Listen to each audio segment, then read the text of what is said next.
Bismillahirrahmanirrahim. Assalamualaikum warahmatullahi wabarakatuh. Anak-anak, bagaimana kabarnya hari ini? Semoga semuanya selalu dalam lindungan Allah, selalu sehat, dan tetap bersemangat tentu saja. Masih bersama Bunia dalam mata pelajaran Produk Kreatif dan Kewirausahaan kelas 12, yang pada kesempatan kali ini kita akan membahas materi tentang strategi pemasaran produk. Jangan lupa untuk like, komen, subscribe, dan tekan tombol loncengnya agar kalian mendapatkan notifikasi untuk mengikuti video-video Bunia yang selanjutnya. Kompetensi dasar dari materi kita kali ini adalah kompetensi dasar 3.18 menyeleksi strategi pemasaran. Kompetensi dasar 4.18 melakukan pemasaran. Bagaimana anak-anakku semuanya? Sudah siap untuk belajar? Pembahasan pertama kita adalah mengenali pemasaran. Apakah pengertian dari pemasaran ini? Pemasaran itu sebenarnya maknanya sangat luas. Jadi, kalau kalian menganggap bahwa pemasaran itu hanya berkaitan dengan bagaimana mempromosikan dan menjual suatu barang, itu masih sangat kurang tepat. Yang dimaksud dengan pemasaran itu adalah keseluruhan kegiatan usaha yang dilakukan oleh manusia yang ditujukan untuk merencanakan, menentukan harga, mempromosikan, dan mendistribusikan barang dan jasa yang dapat memenuhi kebutuhan dan keinginan pembeli melalui proses menciptakan, menawarkan, dan juga pertukaran untuk mencapai tujuan dari perusahaan. Pemasaran merupakan suatu kegiatan yang terpenting di dalam kehidupan perusahaan sebagai usahanya untuk mencapai tujuan, mengembangkan usaha, mendapatkan laba, serta mempertahankan kelangsungan hidup perusahaan itu sendiri.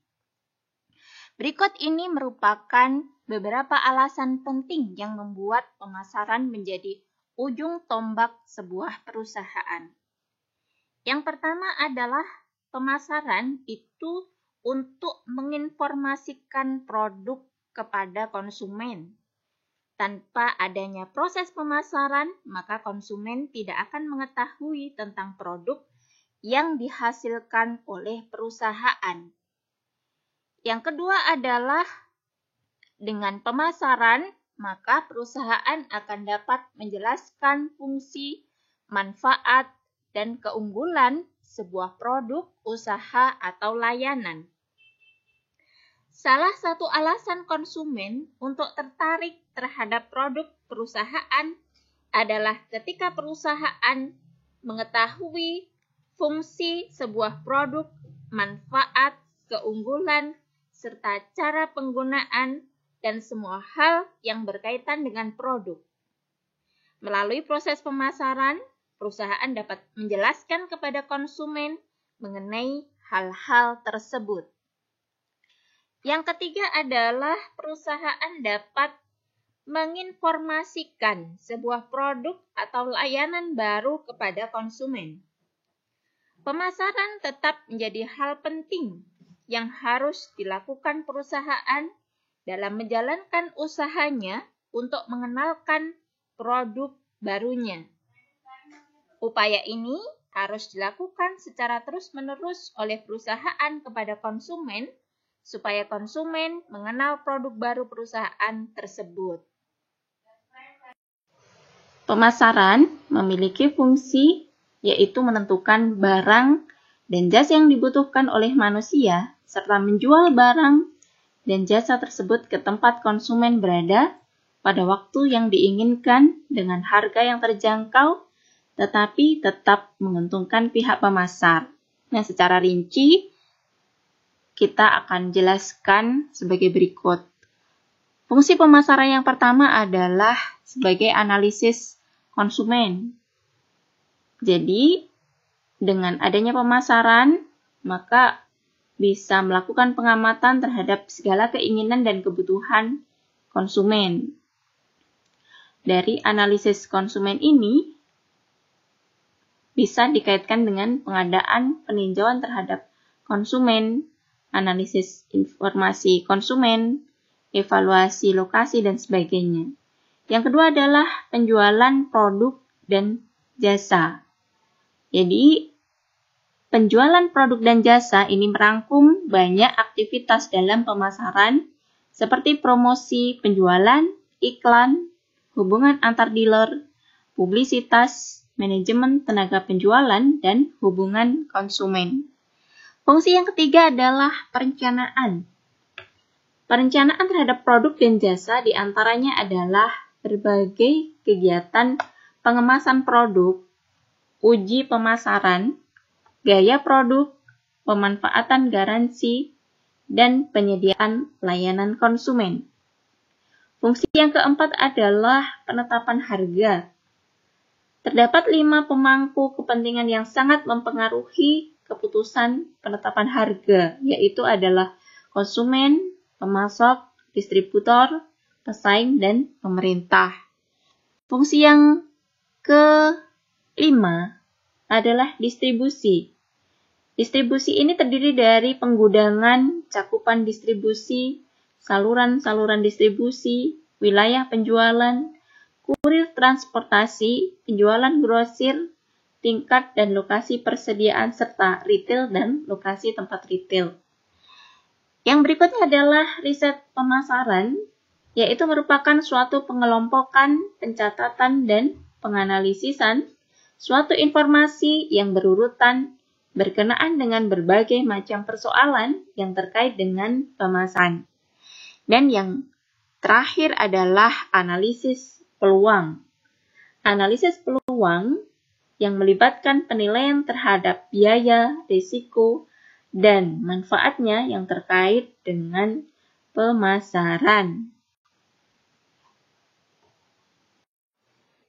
Secara umum, terdapat beberapa tujuan dari pemasaran. Di antaranya, yang pertama, memberi informasi atau promosi, yaitu sebagai upaya untuk memberitahukan atau menawarkan produk atau jasa dengan tujuan menarik calon konsumen untuk membeli atau mengkonsumsinya. Yang kedua adalah menciptakan pembelian. Yang ketiga, menciptakan pembelian ulang dengan memberikan konsumen kepuasan terhadap produk yang akan menjadikan konsumen tersebut sebagai pelanggan setia. Yang keempat, menciptakan tenaga kerja tidak langsung, yaitu dengan memasarkan produk atau jasa tersebut. Yang kelima, menciptakan produk mega brand, yaitu produk yang sudah memiliki pelanggan setia sehingga tidak mungkin produk tidak dilirik oleh konsumen. Setelah kita membahas tentang pengertian pemasaran, arti pentingnya, fungsi, dan tujuan dari pemasaran, maka hal yang sangat penting yang juga harus kita pelajari itu adalah terkait dengan strategi pemasaran. Strategi pemasaran merupakan suatu perencanaan yang disusun dan disimpulkan berdasarkan analisa situasi dan kondisi pasar terhadap produk atau jasa perusahaan, serta disepakati untuk diterapkan dalam metode penawaran atau penjualan produk berdasarkan pada perencanaan tersebut dengan tujuan untuk menambah penjualan serta peningkatan profit agar semakin cepat dalam mencapai return of investment atau ROI. Strategi pemasaran ini sangat penting bagi perusahaan karena merupakan suatu cara mencapai tujuan dari perusahaan itu sendiri. Terdapat banyak elemen yang menjadi faktor penentu strategi pemasaran bagi sebuah perusahaan, apalagi pada era digital seperti sekarang.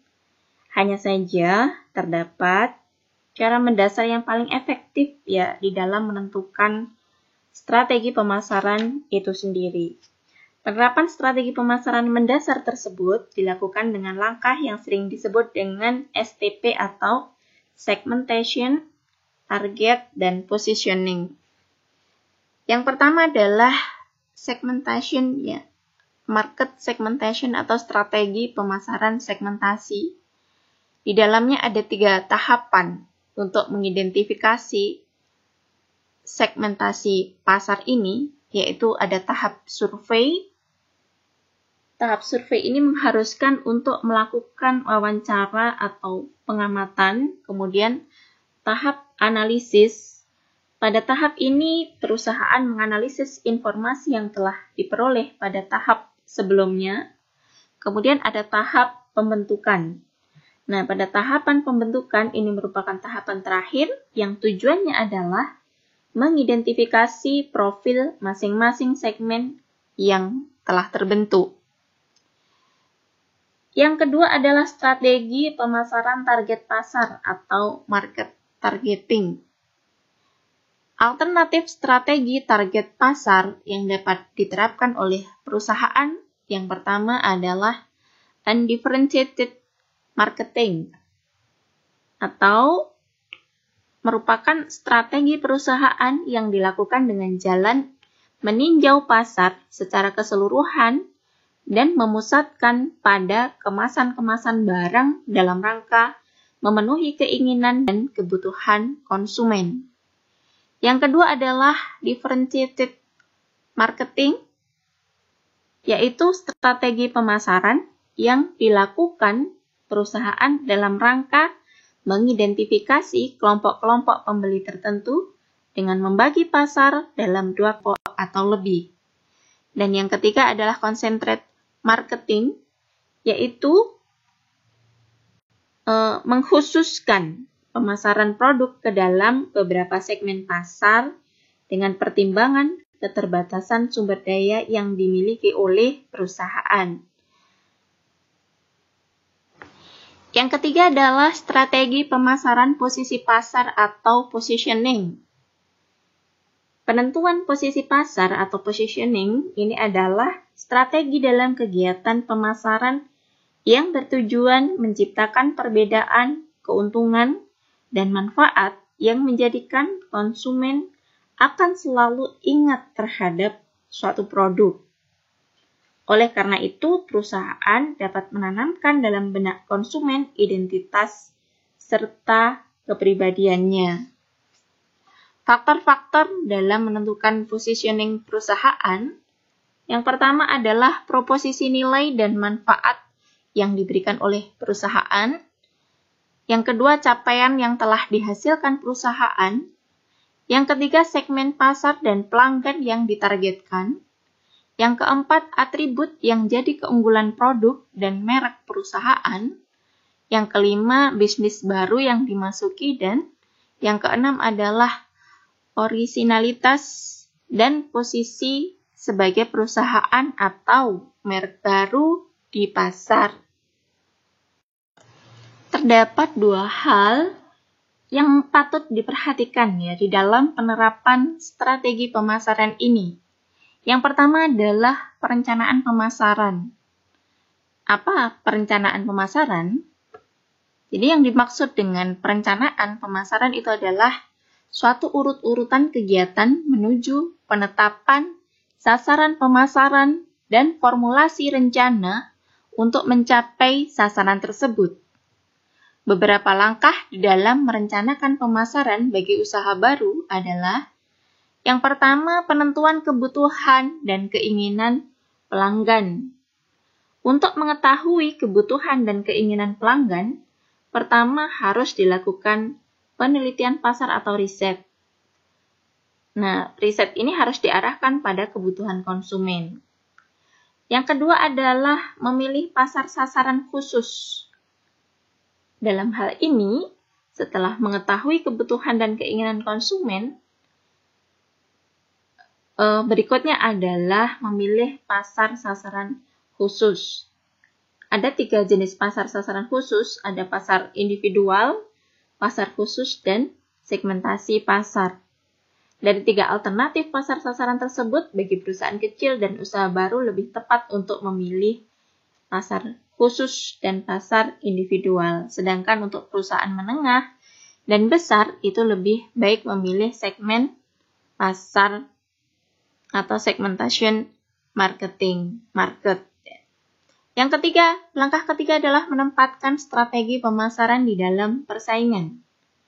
Penerapan strategi pemasaran itu sangat tergantung pada keadaan lingkungan persaingan pasar yang ada dari hari ke hari. Keberhasilan dalam segmentasi pasar sangat tergantung pada potensi yang menggambarkan permintaan dari lingkungan persaingan. Yang keempat atau langkah yang keempat adalah pemilihan strategi pemasaran. Strategi pemasaran ialah paduan dari kinerja wirausaha dengan hasil pengujian dan penelitian pasar sebelumnya dalam mengembangkan keberhasilan strategi pemasaran. Nah, untuk menarik konsumen, wirausaha bisa merekayasa indikator-indikator yang terdapat di dalam bauran pemasaran atau marketing mix yang akan kita jelaskan berikutnya. Hal berikutnya yang harus kita perhatikan di dalam penerapan strategi pemasaran adalah bauran pemasaran atau marketing mix. Yang dimaksud dengan bauran pemasaran atau marketing mix ini adalah suatu kelompok komponen pemasaran yang terdiri dari 4P, yaitu product, price, place, dan promotion, yang saling terkait satu dengan yang lainnya, dengan tujuan untuk memenuhi kebutuhan dan kepuasan konsumen, serta mencapai tujuan dari perusahaan. Produk di sini yang dimaksud adalah apa saja yang dapat ditawarkan di pasar ya, untuk mendapatkan perhatian, permintaan, pemakaian, dan juga konsumsi yang dapat memenuhi keinginan atau kebutuhan. Bisa berupa barang atau jasa. Sedangkan price atau harga itu adalah jumlah uang yang dibutuhkan untuk mendapatkan sejumlah kombinasi dari barang beserta pelayanannya. Place atau tempat dalam marketing mix ya, biasa disebut dengan saluran distribusi. Saluran yang dalam hal ini produk tersebut sampai kepada konsumen. Sedangkan promotion atau promosi itu adalah bentuk komunikasi pemasaran atau aktivitas pemasaran yang berusaha menyebarkan informasi atau mempengaruhi, membujuk, dan atau mengingatkan pasar sasaran atas perusahaan dan produknya supaya bersedia membeli terhadap produk yang ditawarkan oleh perusahaan. Seiring dengan perkembangan ilmu pengetahuan, konsep bauran pemasaran untuk perusahaan jasa itu berkembang ya, dari 4P menjadi 7P. Nah, konsep ini disesuaikan dengan kondisi perusahaan jasa yang akan melaksanakan usaha tersebut, yaitu mengutamakan pada pelayanan. Kalau yang 4P itu ada produk, promotion, price, dan place, maka pada bauran pemasaran atau marketing mix 7P ini ditambah dengan people, process, dan physical evidence. People atau sumber daya manusia merupakan aset utama di dalam industri jasa. Terlebih, bisnis yang membutuhkan sumber daya dengan performance yang tinggi ya. Jadi kebutuhan konsumen terhadap karyawan yang berkinerja tinggi itu akan menyebabkan konsumen merasa puas dan kemudian loyal terhadap perusahaan. Sedangkan proses atau aktivitas bisnis itu merupakan satu kualitas produk yang sangat bergantung pada proses penyampaian jasa kepada konsumen. Mengingat bahwa penggerak perusahaan jasa adalah karyawan itu sendiri, maka untuk menjamin mutu layanan, seluruh operasional perusahaan harus dijalankan sesuai dengan sistem dan prosedur yang terstandarisasi oleh karyawan yang berkompetensi, berkomitmen, dan loyal terhadap perusahaan tempatnya bekerja. Yang berikutnya adalah physical evidence atau bukti fisik perusahaan. Bukti fisik atau bisa dikatakan bangunan merupakan karakteristik yang bernilai tambah bagi konsumen di dalam perusahaan jasa yang mempunyai karakter. Alhamdulillah, akhirnya semua materi kita pada kesempatan kali ini, yaitu tentang strategi pemasaran produk, sudah kita bahas semuanya. Semoga bermanfaat dan wassalamualaikum warahmatullahi wabarakatuh.